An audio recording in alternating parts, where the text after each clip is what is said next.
he tratado de compartir con ustedes en la claridad que en mi acercamiento bíblico tengo de la importancia de discipulado, de ser discípulos.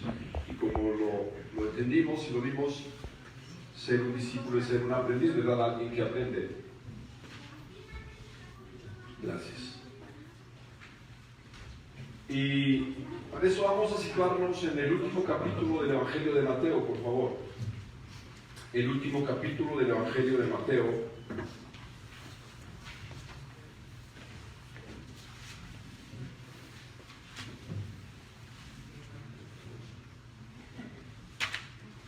Y le voy a dar lectura. Si ocupas una Biblia, por ahí está Anto, te van a hacer llegar una, solamente levanta tu mano. Y también tenemos la facilidad pues, de poner en la proyección el texto que vamos a compartir. Estoy en Mateo capítulo 28, los versículos del 16 al 20. ¿Sí están ahí? ¿Sí están? Amén. El amén es como el... Aquí estamos. ¿Sale? Amén. Eso. Ok, debe decir así sea. Allí estamos ubicados. Dice, pero los 11 discípulos se fueron a Galilea, al monte que Jesús le había señalado. Cuando le vieron, le adoraron, mas algunos dudaron. Yo estoy en Biblia de las Américas, creo que esto está en el NBI, pero quiero que veas que es lo mismo. Y acercándose a Jesús, les habló diciendo, toda autoridad me ha sido dada en el cielo y en la tierra. Y puede hacer discípulos de todas las naciones, bautizándolos en el nombre del Padre y del Hijo y del Espíritu Santo, enseñándoles a guardar todo lo que os he mandado. Y aquí estoy con vosotros todos los días hasta el fin del mundo. Señor, glorifícate a través de tu palabra. Háblanos. Nos sentimos limitados e incapaces si la revelación que viene de tu poder y tu presencia no nos enseña la misma escritura. Quitaste el velo que nos impedía y no nos permitía ver la claridad de la hermosura de quién eres tú, reflejado en las líneas de la escritura, pero también manifestado en tu creación. Gracias por este tiempo, glorifícate y te damos a ti, Señor, la primacía sobre todas las cosas y sobre todas las personas. En tu nombre, Jesús. Amén. Ok, vamos a concluir con esta serie de enseñanzas, y la última característica es que un discípulo de Jesús, un seguidor de Jesús, hace discípulos. Es un efecto natural, o debería ser de esa manera, orgánico, normal.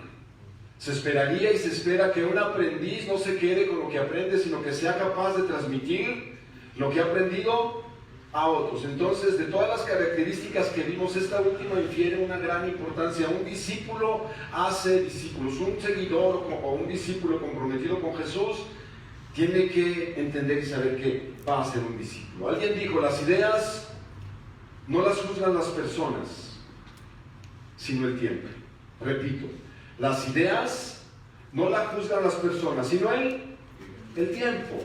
Podemos tener grandes ideas, pero si esas ideas no están bien sustentadas y fundamentadas, se van a quedar solamente buenas ideas. Solamente el tiempo será capaz de saber si esa idea realmente fue buena idea. Jesús, antes de regresar al cielo, dejó una comisión, un mandamiento a unos cuantos asustadizos e incrédulos seguidores, con la idea de que ellos serían los encargados de ir y cumplir la misión o la comisión más grande de la historia, hacer aprendices de Él, sin su presencia física. Y el tiempo le ha dado la razón. Hoy en nuestro tiempo es nuestra responsabilidad, es nuestro momento en la historia de continuar con el plan de liberación de la humanidad y de la creación para esta generación y para la historia. En algún momento de la eternidad que no puedo entender, nosotros seremos evaluados si cumplimos con nuestra comisión, con nuestra tarea. Y estas son las últimas palabras de Jesús antes de irse al cielo. Entonces, yo he estado con gente que se ha despedido de este mundo, y las últimas palabras que se dejan como un depósito para los que quedan es cosas triviales. Cosas como paga la renta, paga la luz, o cuida tu carro, o arregla el jardín, o cosas que realmente son importantes y significativas. Jesús está vivo, pero Él iba a ir al cielo y prometió volver. Pero dijo, antes de que yo regrese, les dejo un encargo único. De esto se trata, que todo lo que yo les he enseñado, ustedes sean capaces de enseñarlo a otros. Ok, 3 cosas muy sencillas en estos versículos que quiero compartir con ustedes. Las personas comisionadas, la persona que comisiona y la comisión. ¿Ok? Esto es lo que vemos en estos textos. Si regresamos, por favor. Las personas comisionadas, ¿quién da la comisión, el mandamiento? ¿Y de qué se trata la comisión?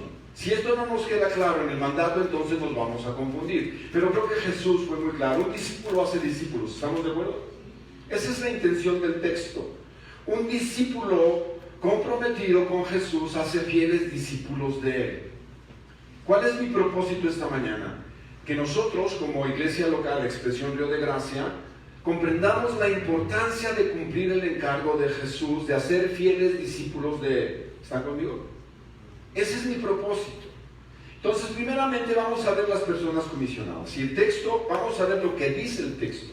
Dice el versículo 16. Hay un pero que es un conectivo de contraste. Cuando hay los peros, entonces tenemos que ver un poquito lo que había atrás, ¿verdad? Lo que había atrás de lo que se había dicho. Lo que Mateo está reflejando es que había algo. Ese pero está tratando de contrastar algo. Y en el contexto inmediato de los versículos anteriores, se dice que los principales, junto con algunos otros, se habían puesto de acuerdo para frenar la idea, o no la idea, sino la realidad de la resurrección. Porque Jesús había resucitado. Y los religiosos del tiempo de Jesús recordaron que Él había dicho que iba a resucitar. Entonces, como Jesús resucitó, van y sobornan a los guardias romanos y les dicen que no digan que Él ha resucitado. Que no digan que Él resucitó. Y que si llegan esas autoridades superiores, ellos se encargarían de frenar el asunto. Entonces, dice, esto se ha divulgado hasta el día de nosotros, que Jesús no resucitó. Y si realmente Jesús no estuvo vivo ni está vivo, nosotros también estaríamos perdiendo el tiempo. Seríamos unos ilusos estar en este momento, pudiendo estar haciendo ejercicio en la vía recreativa o comprando chocolates al rey. Pero estamos aquí porque nosotros no solamente creemos, al menos yo estoy convencido que Jesús está vivo. Amén. Entonces, por eso viene el pero los 11 discípulos se fueron a Galilea, al monte que Jesús les había señalado. ¿Qué monte? No lo sé. Pero Jesús les dijo, vayan a Galilea, al monte que yo les indique. ¿Cuántos eran? ¿Por qué 11? Porque Judas ya no estaba. Entonces les dice muy claro a los 11, vayan al monte que yo les indique. ¿Y aquí se los dijo a los discípulos, a los 11 discípulos? Y ellos se fueron a Galilea. Les digo, no sé qué monte. Todo empezó en un monte y va a concluir en un monte. ¿Se dan cuenta las relaciones de la Biblia? En un monte Jesús da su primer discurso, ¿verdad? El sermón del monte. Y las últimas instrucciones las da en un monte. Los montes son importantes en la Biblia, quieren comunicarnos muchas cosas, pero no es el tema de hoy. Y las instrucciones de Jesús fueron claras, ¿verdad? Les dijo con toda claridad hacia dónde debían ir. Y la responsabilidad de esos 11 era obedecer. Pero aquí hay algo que es sumamente interesante. La palabra dice se fueron, y la estructura gramatical para mí es importante porque quiere comunicar algo. Dice fueron, está en una voz que se le llama gramaticalmente voz pasiva. Y va a decir, híjole, este cuate sale con los tecnicismos, pero quiero que entiendan una cosa. Cuando está en voz pasiva es que ellos fueron el objeto de un agente externo para hacerlo. En este caso, ¿quién los movió? Ellos no. En voz pasiva ellos son los beneficiarios de la acción. Es lo que llaman la voz pasiva o agente divino. ¿Saben quién realmente los movió a ir? El Espíritu Santo. Muy bien, Dios mismo los empujó a ir, porque cuando vemos cómo estaban, seguramente algunos querían ir y otros no querían ir.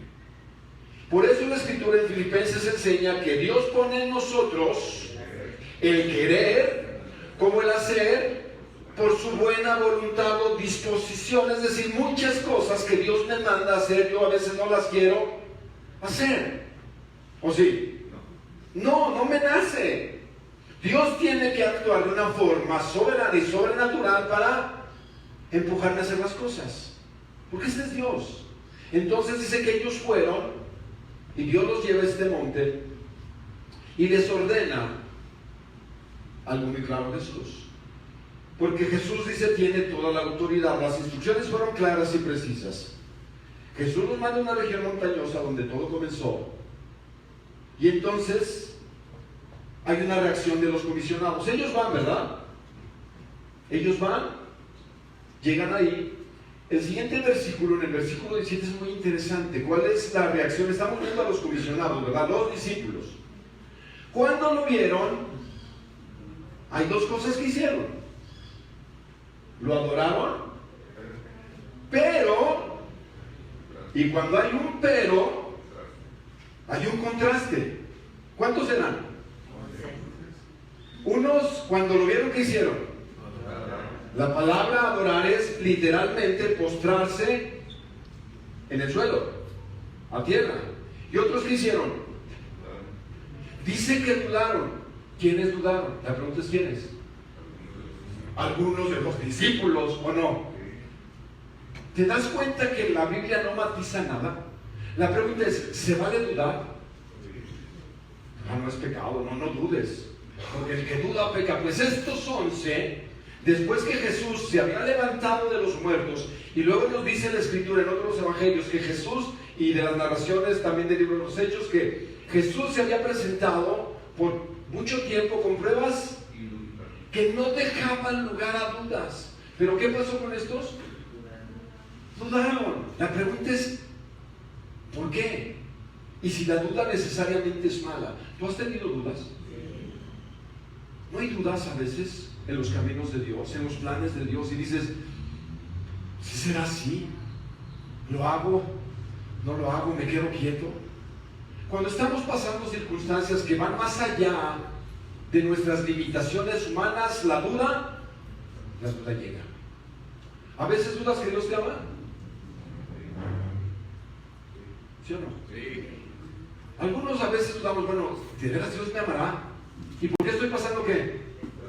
Por esto. Y algunos dudaron, dice la Escritura. Yo creo, eso es lo que pudiera entender, que simplemente algunos de ellos siguieron mostrando una comprensible confusión, ¿verdad? ¿Por qué?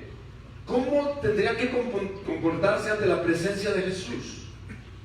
Un ser sobrenaturalmente manifestado, exaltado y santo. No hay pruebas de que estuvieran más personas, solamente creemos que estaban algunos, los 11, pero algunos sí hay dudas. ¿Cómo reaccionar ante este Cristo glorificado? Porque unos inmediatamente comprendieron y se postran, y otros dudan qué hacer, cómo hago, hay dudas. ¿Realmente qué está pasando? ¿Resucitaste? ¿De qué se trata todo esto? Y a veces yo me pregunto de qué se trata seguir a Jesús. Cuando las cosas nos van bien, es fácil seguir a Jesús, pero cuando las cosas no salen de acuerdo a mi proyección de vida, entonces a veces hay dudas.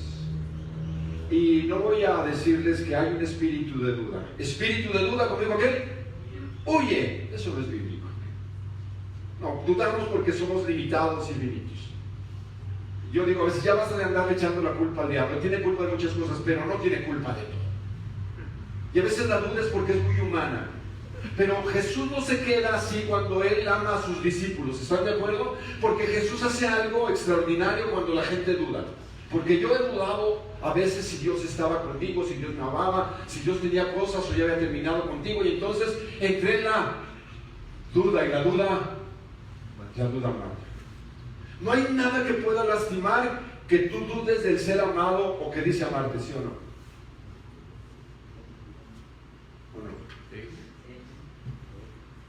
Uno duda cuando dices que yo te voy a amar siempre, y cuando tú dudas y ves acciones, dices, ¿me amará?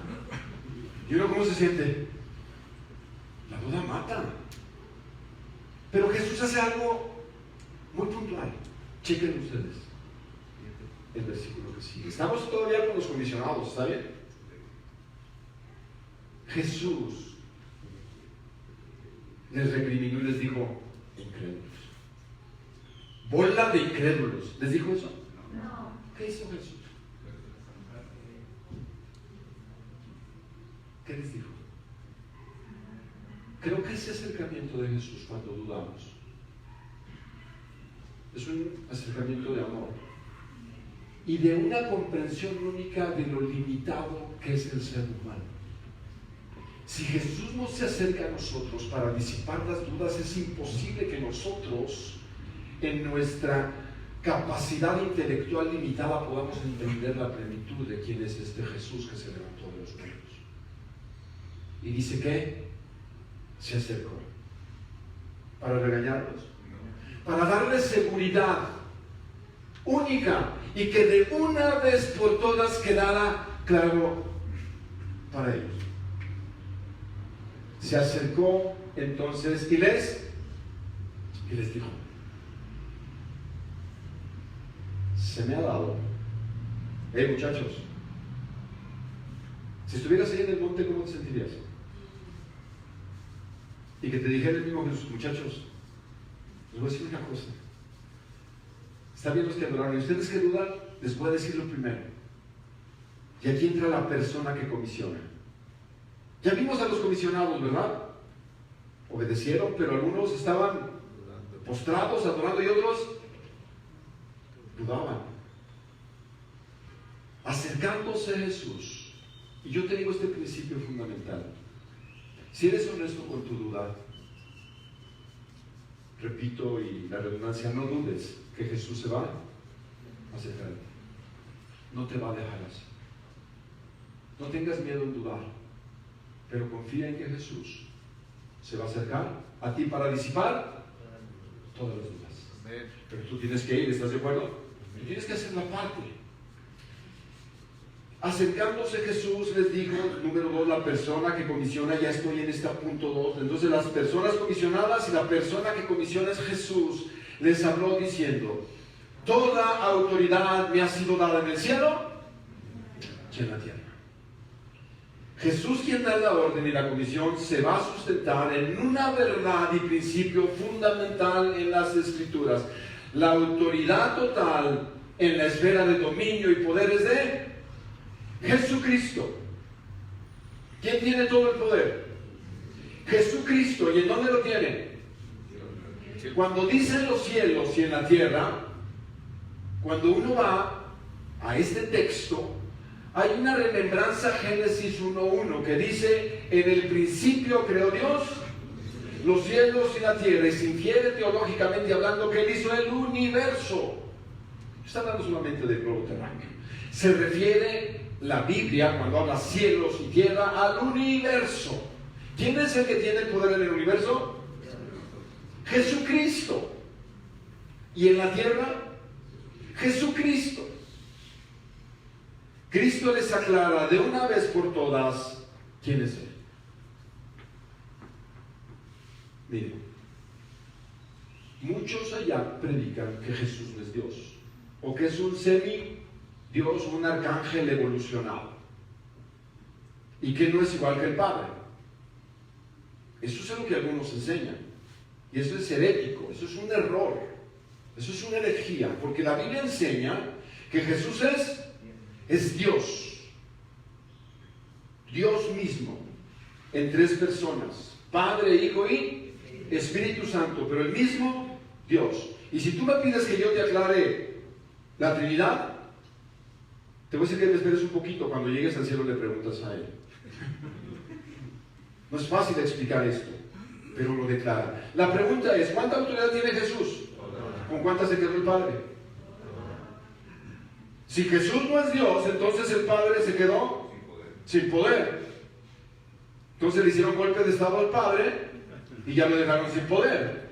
Pero porque el Padre y el Hijo y el Espíritu Santo son lo mismo, Dios tiene en la persona de Cristo todo el poder. Y el profeta Daniel, no lo busques, Daniel 7:13,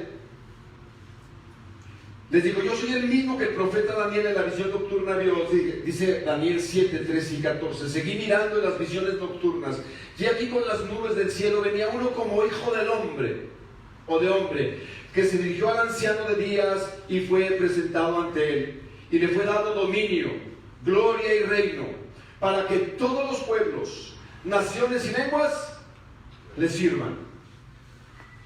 Su dominio es un dominio eterno que nunca pasará, y su reino uno que nunca será destruido. ¿Cuál fue el mandato? Vayan y hagan aprendices a todas las etnias, pueblos, naciones, lengua, raza, háblenles. ¿Cuáles son los recursos para este mandamiento? Dios no se va a acercar a ti nomás para decirte, pues échale ganas. Yo ya me voy, yo ya cumplí, hice mi tarea, ahora les toca a ustedes y ¿cómo le voy a hacer? Pues ahí te las arreglas, mijo. Eso hizo Jesús. Les está diciendo, yo tengo todo el poder, me ha sido dado. Su autoridad de poder es universal, al declarar que sobre el cielo y la tierra, Él tiene todo el control. Si aún tenemos dudas de que Cristo es digno de recibir el poder, de recibir la gloria, tendríamos que ir al último libro de la Biblia. Búscalo, por favor. Si lo pueden poner en la pantalla. Apocalipsis 5.1. Este es quizás mi pasaje favorito, o uno de los favoritos. Este hombre, Juan, que se le abrió una ventana o una puerta en el cielo y fue llevado y se le abrió, él vio cosas y se le manda que escribiera estas cosas que él había visto en el cielo. Y él dice que en esta visión única, porque el tema de Apocalipsis es uno, y sé que a muchos no nos gusta el Apocalipsis porque no lo entendemos, es complejo, aparentemente es complejo porque tiene un lenguaje de carácter apocalíptico, es una figura literaria que quería expresar cosas en la vida cotidiana de las personas, pero que tenían un énfasis espiritual e importante a comunicar. Entonces el lenguaje apocalíptico, si no lo entendemos a veces con precisión, nos saca un poquito de balance por no entenderlo, pero creo que es claro el tema. Y el tema de Apocalipsis es único, que a pesar de todo lo que pasa en la historia, hay un único vencedor. ¿Y sabes quién es? Es Jesucristo. Aún en los tiempos más complejos y difíciles, el vencedor es Jesucristo, pase lo que pase. Esa es la historia de Apocalipsis. Y dice que Juan, entrando en esa visión celestial, dice que vio y fue llevado y miró, dice que vio que en la mano derecha del que estaba sentado, ¿te acuerdas en Daniel? Lo que acabamos de leer. Ahora Juan es llevado en esta parte de Apocalipsis y dice, estaba en la mano derecha el que estaba sentado en el trono. ¿El trono qué es? Autoridad, poder, reino. Un rey estaba sentado, un anciano, y estaba sentado, ¿verdad?, en el trono, y dice, vi un rollo que estaba, ¿qué? Escrito por ambos lados, ¿verdad? Y sellado con ¿cuántos sellos? Los rollos en la antigüedad se hacían, valga la expresión, se hacían ¿qué? Rollo. ¿Has hecho un rollo? Los rollos en la antigüedad eran títulos de propiedad, de autoridad o declaraciones civiles o de gobiernos y de reyes. Y se tenía la costumbre en la antigua Roma, porque esto está escrito casi al final del primer siglo, y le está hablando a una iglesia, a varias iglesias que están en el Asia Menor, en Europa, lo que hoy sería Turquía, y dice, yo vi uno sentado, y como entendían el concepto de rollo, porque ahora pues las escrituras no se dan en rollo, ¿verdad? O sea, una carpeta en un papel con sellos y vámonos. Pero antes se escribían, lo dice que está escrito por derecho y por detrás. Algunos infieren que era el título de la propiedad del universo y de las cosas de la historia del mismo. Y dice que estaba escrito por ambos lados. Entonces se agarraba un rollo, se daba el primer doblez y se ponía un sello. Se hacía otro y se ponía otro sello. Y otro sello. ¿Cuántos sellos tenían? El número 7 de la Biblia tiene una idea: perfección. Se cree que es el título de la propiedad del universo. Y es el anciano sentado, imagínate esta idea, esta visión, y está sentado y en la mano derecha de poder y autoridad. ¿El que sigue, por favor? También vi un ángel poderoso que clamaba a gran voz con una pregunta: ¿quién es digno de romper los sellos y de abrir el rollo? Es una pregunta, ¿quién? Y no decía preguntando, haciendo una encuesta del INEGI. Decía a gran voz que clamaba: ¿quién? ¿Quién será digno? Siguiente verso, por favor. Pero ni en el universo, ni en el cielo, ni debajo de dónde hubo nadie capaz de abrirlo, ni de examinar su contenido. Ve este trama. Esto creó algo en Juan. Si el siguiente versículo esto es una escena dramática, ¿o no? Aquí hay un drama, ¿o no? Y el drama lo llevó a un punto emotivo a Juan, que dice: yo lloraba mucho. Estaba llorando, dijo. ¿Poquito? El llanto evidencia muchas cosas, ¿verdad? Tristeza, desesperanza, dolor. Y Juan está ahí. Dice: no hay nadie que pueda abrir esto tan importante. Y no se había encontrado nadie que fuera digno. Siguiente versículo. Y uno de los ancianos, cuando Juan estaba como... ¿Has llorado mucho alguna vez? Que ya no te quedan lágrimas y que solamente te queda el... ¿Nunca has llorado así? Ojalá y nunca llores, pero a veces llorar así duele tanto. Y él estaba así, yo me he sentido así a veces, que no hay palabra que nos dé consuelo, pero le dijo el anciano: Juan, deja de llorar. Que ya él, el león de la tribu de Judá, la raíz de David, ha vencido. Él sí puede abrir el rollo. Y entonces Juan, ¿sabes qué está esperando?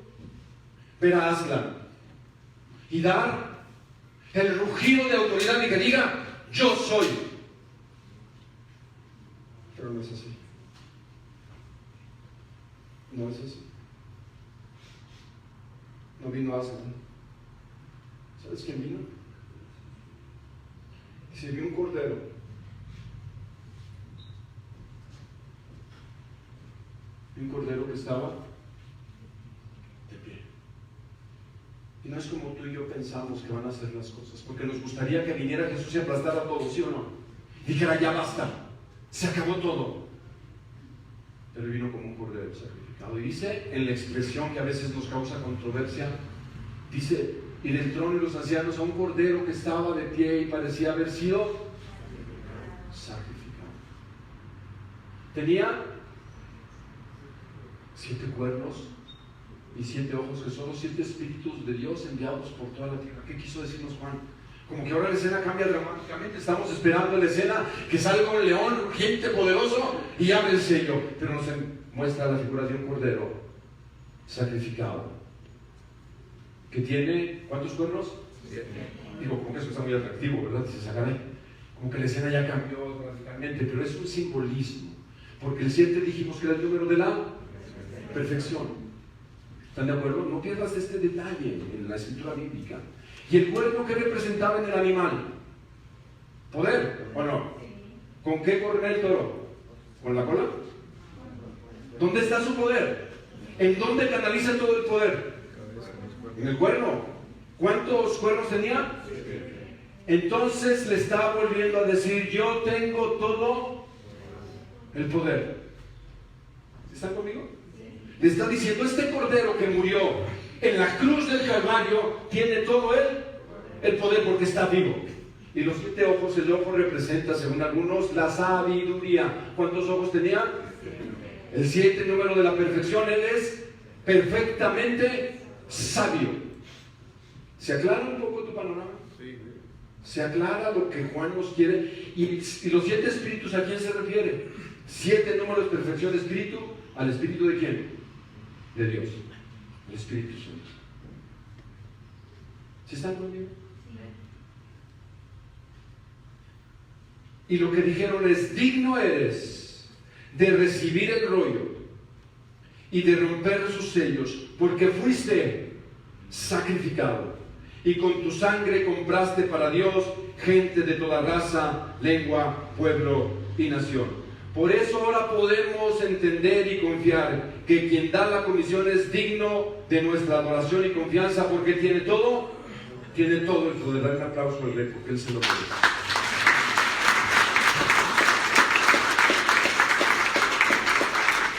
¿Sí están conmigo? Amén. Si hay dudas, pero nunca dudes que quien dio la comisión tiene todo el poder. ¿Cuál fue la comisión ahora? Vamos en el último punto. Estamos los comisionados. ¿Quién comisiona y cuál es la comisión? ¿Estamos de ahí? Eso fue lo que recorren estos textos, versículos 19 y 20. Id pues y hacer discípulos a todas las naciones, porque toda lengua, raza y nación un día lo va a adorar. Amén. A todas las naciones, bautizándoles en el nombre del Padre y del Hijo y del Espíritu Santo, enseñándoles a guardar todo lo que les he mandado, y aquí yo estoy con vosotros todos los días hasta el fin del mundo. ¿Cuál es el mandato? Claro, ¿verdad? El mandato es hacer discípulos. Esto se debería de leer de la siguiente manera. Si regresas, tenéis el otro versículo, por favor. Por lo tanto, vayan y hagan. Debería de leerse: habiendo oído, o mientras van en el camino, hagan discípulos. El mandamiento es hacer. El ir no es un imperativo, no es un mandamiento, es mientras van yendo, mientras van viviendo y van caminando, vayan haciendo ¿qué? Discípulos. Es decir, ¿cuándo se hacen los discípulos? Una vez a la semana tenemos clase, ¿eh? La idea es mientras van ¿qué? Viviendo, caminando, hagan ¿qué? Hagan discípulos. Esto es en el día a día. Y el mandato es instruir, enseñar a un aprendiz en el camino de enseñanza de un maestro, un líder específico. Y está limitado a algunas personas nada más. A todas las etnias, pueblos, naciones, gentes. Y luego dice algo: bautícenlos, que es una ordenanza, es el rito de sumergir a la gente en el agua, como una declaración pública de que hemos confiado y nos hemos comprometido con Jesucristo y nos identificamos con su muerte y resurrección. Eso significa el bautismo. ¿Y cuál es la enseñanza? Bueno, es obedecer todos los mandamientos que Jesús nos dejó. El evangelismo, mis amados amigos y hermanos en la fe, tiene que ser integral.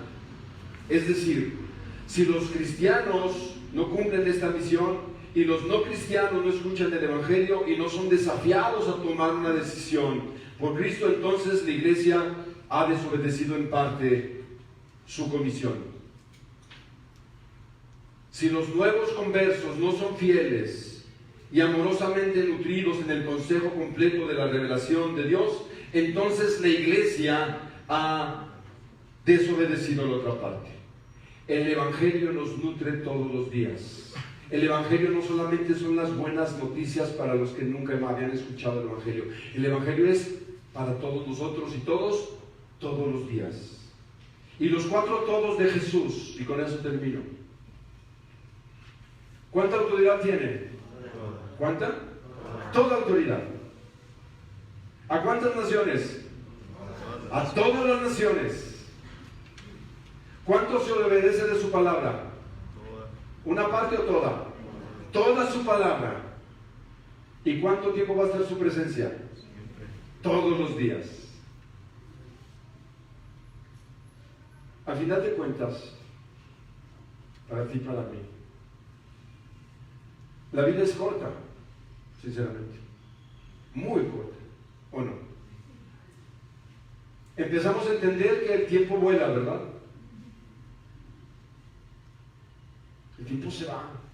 O lo aprovechamos o no lo aprovechamos, es un recurso que Dios nos da. ¿Y cuál fue la intención de Jesús al despedirse? Él les dijo, tienen su tiempo y su oportunidad. Aunque tengan dudas, les declaro, yo tengo todo el poder. Y mientras vas viviendo, haz discípulos. Habrá quien sienta un llamado para irse transculturalmente a otra nación. Habrá otros que no, pero tú que quizás no estás llamado a esta parte, yo lo único que te aconsejo sinceramente es que evalúes este mandamiento. ¿Y por qué quise cerrar con esto? Porque al final de cuentas he creído una cosa: yo voy a ser evaluado en la eternidad por una sola cosa: si fui fiel en obedecer a Jesús. Y lo último que dejó para todos nosotros es haz discípulos. Enséñales tú. Muchas veces me he sentido incapaz de cumplir eso. Como dijo aquel en la canción, no sé tú, pero yo sí. ¿O no? Porque yo me conozco quién soy. Porque sé de mis fortalezas, pero yo me conozco muy bien en mis debilidades. Y el Evangelio es tan integral que solamente se puede enseñar siendo ejemplo, ¿o no? La gente está cansada de palabras. Y la gente tiene muy buenas ideas. Pero una cosa es tener buenas ideas y otra cosa es modelarlas. Jesús modeló, fue el fiel modelo de lo que debía ser, ¿o no? En obediencia al Padre. En su gestión, siendo mismo Dios, se limitó en una forma humana y sin poder entender el por qué, ni yo puedo entender por qué quiso ser un niño y estar limitado a la educación de unos judíos y crecer y aprender oficios y ser enseñado siendo Dios, y cuando crece y da las palabras que jamás nadie va a poder replicar en la historia, créemelo, lo que él enseñó y dijo, permitió que lo maltrataran y que lo crucificaran. Por eso dice la Biblia que los ángeles no pueden entender esta complejidad del mensaje del Evangelio. Porque él mismo dijo a Pedro, guarda tu espada, Pedro, porque yo tengo legiones de ángeles que pueden actuar en este mismo momento a favor mío, pero no es así. No, Pedro, no es a veces como tú piensas que son las cosas, y a veces yo me dice, no es como tú piensas que son, solamente obedece y cree y confía que yo estoy ahí. ¿Qué nos impide ser un discípulo fiel de Jesús? Cuando aquel que prometió que iba a estar contigo y te iba a capacitar te dice, solamente obedécelo, hazlo. La vida no es fácil, pero yo digo la vida, siempre lo he dicho, ¿o sí? No, la vida no es fácil, pero prometió estar con nosotros todos los días. Y un día llegaremos a su presencia, eso estoy convencido, porque eso dice la Biblia. Que esté establecido que el hombre muera, y después de esto, es que vamos a dormir el sueño de los justos, y luego ya cuando... Eso no dice la Biblia, dice que el juicio. A unos, porque rechazaron ¿a quién? A Jesús. Pero a nosotros, ¿qué nos va a preguntar? ¿Te apuntaste en el rol de aseo de relegación? También. ¿Ibas todos los domingos a la iglesia? ¿Escuchabas al pastor y no te dormías? Eso te va a preguntar. ¿Qué te va a decir? ¿A quién enseñaste de mí? ¿Cuántos discípulos hiciste? Y a lo mejor vamos a hacer el efecto chilindrina, ¿verdad?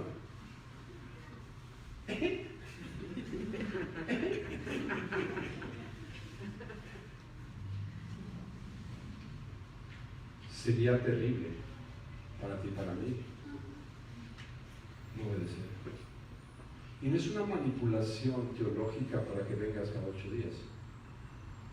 Pero sí te digo que es una forma de desobedecer a Dios si lo haces. Yo voy de paso, ¿no sabían eso? Yo voy de paso. Y los años se han agolpado increíblemente.